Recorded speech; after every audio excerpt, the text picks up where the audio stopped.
युद्ध में अमेरिका को हथियारों की भारी कमी। पहली बार डोनाल्ड ट्रंप ने मीडिया के सामने माना। ट्रंप ने कहा कुछ हथियार की सप्लाई सीमित है। ट्रंप ने कहा कुछ हथियारों की सप्लाई रोजाना हो रही है। लेकिन यह गौर करने वाली बात है, सुपर पावर का तमगा लेकर जो अमेरिका टहलता है, उसी के राष्ट्रपति ये खुद मान रहे हैं कि कुछ ऐसे हथियार हैं अब जिनकी सप्लाई बहुत ज्यादा सीमित है। यानी कि संकेत मिल रहा है कि हां, अमेरिका के पास हथियारों की कमी हो रही है क्या। और एक और बड़ी खबर, अमेरिका में हथियारों की कमी से चिंता। अमेरिकी सेना ने लिया है बहुत बड़ा फैसला। आर्म्स कंपनियों के लिए टेस्ट रेंज खोल दी गई है। मिसाइल ड्रोन की खरीद को तेज करने की तैयारी है। और यह खबरें आना बता रहा है कि अमेरिका को कितना नुकसान हुआ है ईरान के खिलाफ युद्ध में।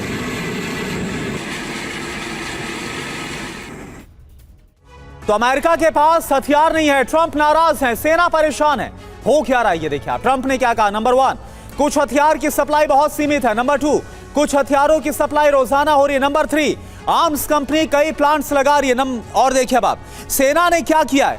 नंबर 1, अमेरिका में हथियारों का उत्पादन बढ़ाया जाएगा। नंबर 2, सेना ने कंपनियों के लिए टेस्ट रेंज खोल दी है।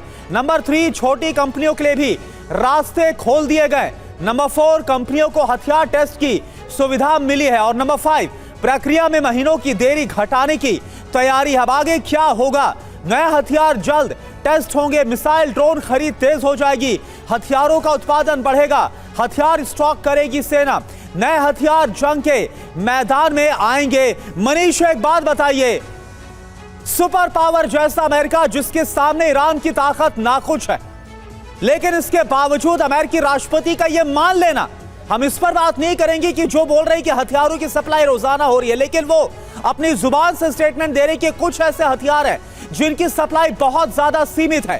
इस बारे में कितनी सच्चाई है और क्या यही इंडिकेट कर रही है खबर कि क्यों डोनाल्ड ट्रंप चाहते हैं कि हर हाल में युद्ध अब बंद होना चाहिए, वरना बड़ी बदनामी हो जाएगी अमेरिका की। देखिए, एक बात तो तय है कि अमेरिका के पास आज की तारीख में एयर डिफेंस से संबंधित मिसाइलों की संख्या बहुत कम हो गई है और यही चिंता की बात है। हाँ। और इसीलिए वो एक कंटिन्यू लड़ाई ना करके उसको बीच बीच में रोक रहे हैं। वो इसलिए क्योंकि उन्होंने भी नहीं कभी सोचा होगा कि ईरान जैसा एक मुल्क होगा जो उसके पूरे स्टॉक को एग्जॉस्ट कर देगा। आप ये देखिए कि पिछले साल 12 दिन की लड़ाई हुई, इस साल पहले 40 दिन की लड़ाई हुई, फिर 2 हफ्ते की लड़ाई हुई और फिर छिटपुट लड़ाइयाँ हो ही रही है। इस दरमियान ईरान की तरफ से कम 1,500 के आसपास मिसाइलें मारी गई। अब हाँ। इन मिसाइलों को रोकने के लिए पैट्रियट और थार्ड जैसे एयर डिफेंस सिस्टम ने एंटी मिसाइल का इस्तेमाल किया। अब वो खत्म हो गई है। अब वो खत्म हो गई है या कम हो गई है, क्योंकि पहले उन्होंने कितना बनाया होगा, 1000-2000 बना के रखा था। उन्होंने कभी नहीं सोचा था कि वो दिन आएगा कि अमेरिका या अमेरिका के सहयोगी देशों पर कोई 1000-1500 मिसाइलें दागेगा, इसलिए उन्होंने उसकी संख्या कम रखी थी।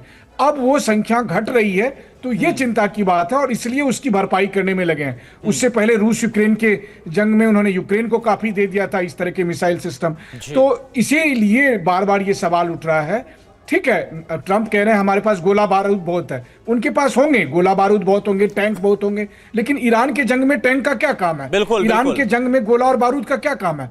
क्योंकि ईरान के जंग में अभी आपको यह सुनिश्चित करना है कि जब ईरान के मिसाइल आएंगे, ड्रोन आएंगे, तो आप उनको रोक सको, उनको इंटरसेप्ट कर सको। तो उनको इंटरसेप्ट करने वाली जो मिसाइलें हैं वो खत्म होती जा रही है या वो खत्म हो गई है।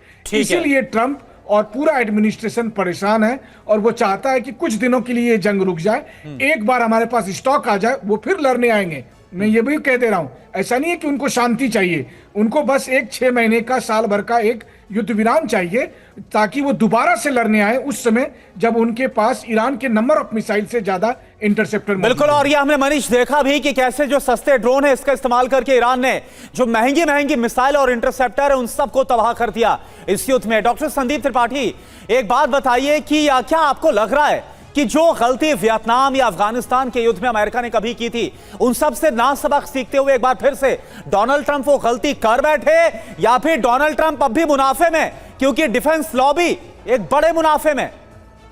देखिए, दोनों सवाल अलग अलग हैं। एक आपने सवाल किया गलती का, तो जब एरोगेंस बहुत हाई लेवल पर होता है तो गलती का एहसास नहीं होता है।